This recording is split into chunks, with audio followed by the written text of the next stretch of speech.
Now we're going to take a look at the mechanics of standard costing for direct materials, with particular attention to how they're treated by accountants using the all-important tool of double entry bookkeeping. We'll base our example on Totally Nuts, a company that buys raw nuts from farmers and processes them into roasted and coated nuts so they can sell to candy makers, grocery stores, and movie theaters. We're going to focus on just one department, the receiving department, which buys the nuts and sorts them and transfers them on to the next department. Let's start by creating our accounting entity. Eventually, this will contain all of the accounts we need to create Totally Nuts' balance sheet and income statement. But to keep things simple, we'll start with the entity completely empty, and we'll only add accounts as we need them. Now, of course, Totally Nuts probably has all sorts of assets which will show up in the top left, and all sorts of claims on those assets in the top right. They'll also have many different expenses and losses in the bottom left and revenues and gains in the bottom right. But we're just focusing on the accounts that are going to change for this particular example. Our first event is that we buy 60,000 kilograms of nuts on account for $114,000. First, let's account for this using normal costing, which means that we apply costs to assets according to the resources we actually consumed.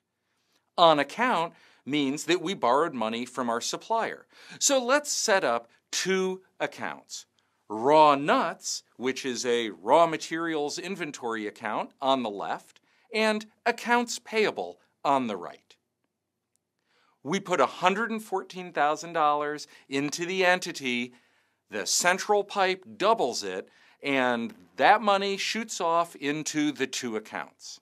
Our company now owns some stuff, and we've got an asset. Someone other than the owners of the company has a claim on our assets. We've got debt. Well, our entity's in balance, which is a good thing. But we can get more informative reports if we use a better costing system, standard costing, where we apply costs to our assets at what it should have cost us. So let's undo that last entry and try it again under standard costing. According to the performance standards in our budget, every kilogram of nuts should cost us $2. That means that 60,000 kilograms should cost us $120,000. So that's the dollar amount we're going to put into our raw nuts account. So in go the dollars, and hey, wait a minute.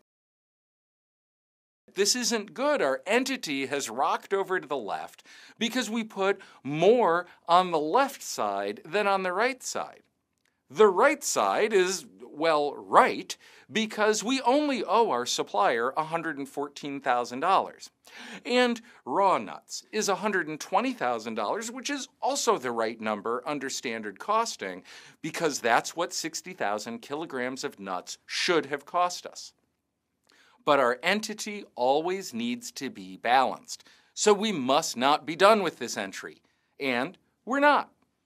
Under standard costing, we need to add a variance account that records the difference between what something actually cost us and what it should have cost us. Because we're buying inventory, we'll call this a purchase price variance, and we'll put it in the bottom left where our expenses and losses go. So let's back it up and try it again.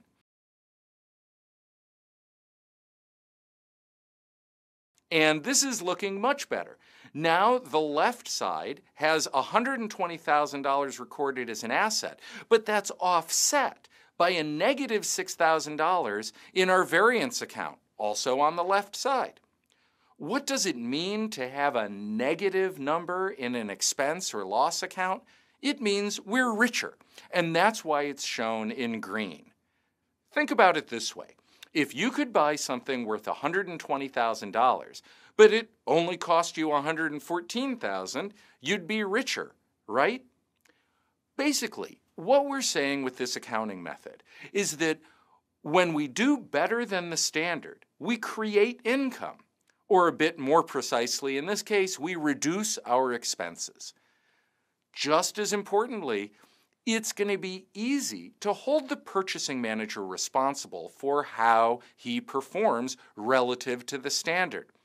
Everyone pays attention to the income statement. And here, right on the income statement, is an account that screams out, "The purchasing manager just saved us $6,000. And if you're still not clear that we're richer, remember that at the end of the period, we close all of our income statement accounts into the equity account. So let's do that now.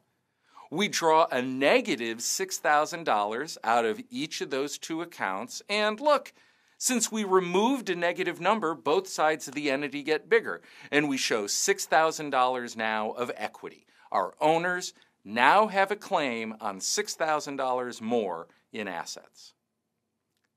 Let's look at one more event. After we buy the nuts, the next step is to sort them. Now, the problem with sorting nuts is that not all of them are up to our quality standards. So we count the kilograms of nuts that we sort by how many good nuts we have when we're done.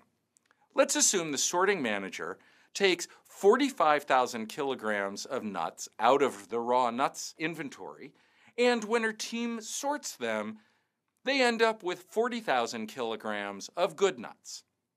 To account for this, under standard costing, we'll need to know the performance standard for our yield. Let's assume that according to our standard, 40,000 kilograms of sorted nuts should have taken 44,000 kilograms of raw nuts. So the standard cost of 40,000 kilograms of sorted nuts should be $88,000. That's how much we're going to apply to our sorted nuts account under standard costing, what it should have cost us. But how much did it cost actually? Well, we took 45,000 kilograms of nuts out of the raw nuts inventory, and those had a book value of $2 a kilogram. So we have to take $90,000 out of the raw nuts account. So we're taking $90,000 out of raw nuts and putting $88,000 into sorted nuts. What are we going to do with the $2,000 difference? You guessed it. We'll set up a variance account. In this case, because we're using nuts, we're going to call this the raw materials efficiency variance, which indicates that we use too much or too little of our raw materials, raw nuts, relative to the standard. So now let's make the transfer, and you can see that $88,000 goes into the sorted nuts on the balance sheet, while $2,000 goes into the variance account on the income statement. That account's red, indicating that it makes us poorer. And again, we see the logic of standard costing. If you did something less efficiently than you were supposed to according to the standard, well, you just lost money. Now, let's close that variance account out into equity by pulling $2,000 out of both accounts. And you can see equity is dropped from $6,000 down to $4,000. There's one last point I'd like to emphasize. When we calculated the actual cost of the raw nuts for the sorting manager, we used the standard cost of $2, not really the actual cost that the purchasing manager paid. This is a really nice aspect of standard costing.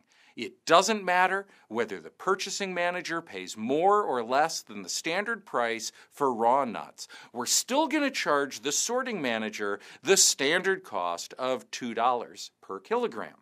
That allows us to hold the purchasing manager completely responsible for the purchase price variance and hold the sorting manager responsible only for the efficiency variance. And that's what standard costing is all about. Isolating variances as much as possible so a single person is responsible for every variance account. Now, it's entirely possible that the purchasing manager deserves the blame for the unfavorable efficiency variance. He bought cheaper nuts and so yields were a little lower. That's the difference between responsibility and blame.